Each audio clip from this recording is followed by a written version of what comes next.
From JBS Studios in Greater New York, this is the JBS News Update with Teisha Bader.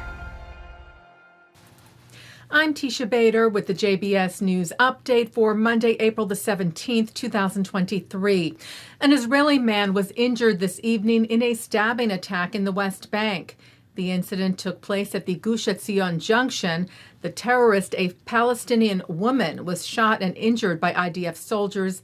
At the scene, she was taken to the hospital, her condition unclear. The victim, said to be 36 years old, was taken to the hospital in moderate condition. Talks aimed at reaching a compromise agreement on the judicial overhaul crisis in Israel resumed today at the office of Israel's President Isaac Herzog.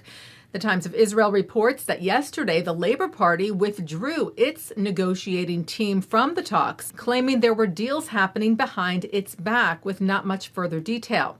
The Times cited a spokesperson for Herzog, saying in response that the president will continue to be open to anyone who wishes to be part of the negotiations in order to reach as broad an agreement as possible.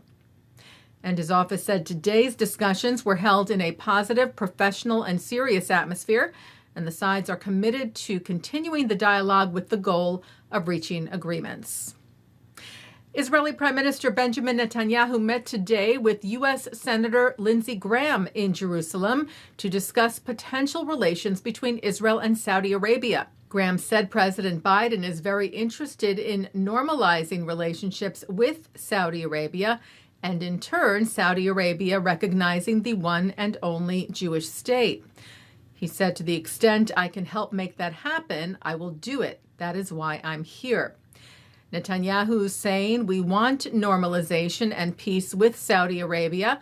We view that as perhaps a giant leap towards ending the Arab-Israeli conflict. The Prime Minister said, we welcome, obviously, the American participation by President Biden, by support from both sides of the aisle in Congress. The Anti-Defamation League released its 2022 annual report on anti-Semitism worldwide today, for the first time in partnership with the Center for the Study of Contemporary European Jewry at Tel Aviv University. The report noted a sharp increase in the number of anti-Semitic incidents in the United States and other Western countries, and that Haredi Jews, ultra-Orthodox Jews, are the main victims of anti-Semitic assaults in the West. CEO of the ADL, Jonathan Greenblatt, said it is alarming to see the significant increase in anti-Semitic incidents and trends across the U.S. and in several other countries. Equally concerning, he said, is that unlike in 2021, there were no specific events which can be linked to a rise in anti-Semitism, which speaks to the deeply seated nature of Jew hatred around the world.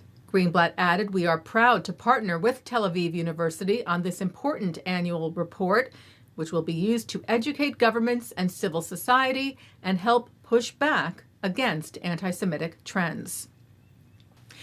Well, Yom Hashoah, Holocaust Martyrs and Heroes Remembrance Day, began this evening with the theme this year of Jewish resistance during the Holocaust, falling on the 80th anniversary of the beginning of the Warsaw Ghetto Uprising, which has become one of the ultimate and most important symbols of Jewish heroism, courage, and hope.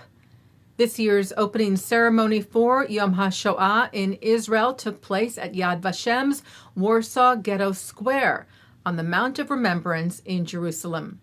Prime Minister Netanyahu and President Herzog addressed the gathering. Herzog, cited by the Times of Israel, noting the effect of the judicial reform crisis on the country. He said this year, feelings are rough and shoulders are hunched as if to attest to the weight of the discord bearing down on us. Referring to next week's Yom HaZikaron, Israel's memorial day to its fallen, and Yom HaAtzmaut, Israel's Independence Day, Herzog said, I appeal to you, citizens of Israel, with a simple prayer. Let us leave these sacred days above all dispute. Let us all come together as always in partnership, in grief, in remembrance. 6 Holocaust survivors took part in the torch lighting ceremony tonight in memory and honor of the 6 million Jewish men, women, and children murdered by the Nazis during the Holocaust. The torchlighters are Tova Gutstein, Ben-Zion Reich, Judith Solberg, Robert Bonfil, Efim Gimelstein, and Malka Rendell, who met yesterday with the Prime Minister. He told them, "I see your stories, the stories of the Holocaust and our revival, as the greatest and best guarantee of our continued existence." Herzog met with a number of Holocaust survivors yesterday at his residence for an annual program called Zikaron Basalon, Remembrance in the Living Room, and hearing their stories. Herzog saying, "We will remember and never forget." Taking a look now at our programming for tonight on JBS for Monday, April the 17th at 7 o'clock, episode 10 of the Israeli series Srugim. At 7:35, it's a look at the critical events and unexplored stories of the Holocaust and its impact on the Jewish people. At 8, Abigail Pogrebin sits down with Idit Klein, Executive Director of Keshet, on In the Spotlight.